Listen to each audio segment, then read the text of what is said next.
Guys, it's that time of the month for me. Not that time of the month, but all right. The time of the month where things have accumulated at the front door, and we're going to experience TS together. Yeah, I said TS. Also, check the Instagram follower count, okay? 6'7". Yeah, playa. Box 1. Painter. Oh, shit. These are hard, bro. Sport Classic LE. These are the new spikeless shoes from Painter. Code TEJ at Painter. That's literally all I wear. The X4RS, goated. Okay, now we're getting funky. We have a club box from none other than Callaway. The T-Star grind, it's making its jump company to company. That's all I'm gonna say. We want the blade. Pop this out. The team at Callaway saw the T-Star and said, we'll raise you an Opus SP Fortege Special 58 Sunshine grind. Call this shit Neapolitan ice cream. You got your middle section, leading edge, trailing edge relief. Hard to tell if this started off as a T or a C grind. Regardless, I cannot wait to get it in the dirt. And now the big kahuna. You guys know I am very particular when it comes to my putters about getting the offset exactly how I want, and LA Golf made it happen. Why is there two? We'll get to that in a second.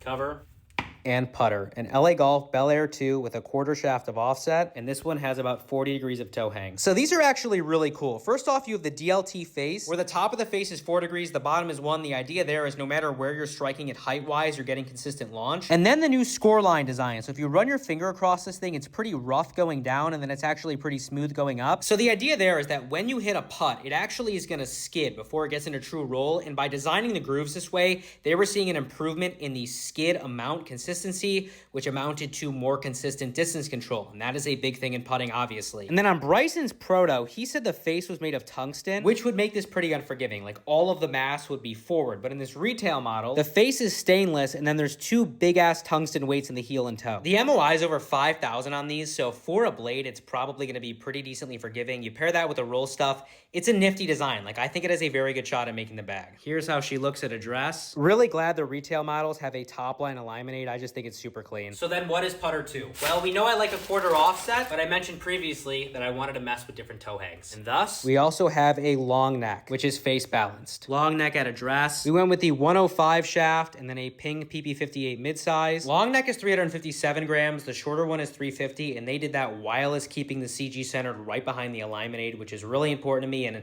it's kind of a pain in the ass on the long neck. So LA Golf is doing some cool stuff. They're getting a lot of hate, but you know what? They're bending over backwards for Bryson. They're willing to take risks other companies aren't, and I respect the hell out of it.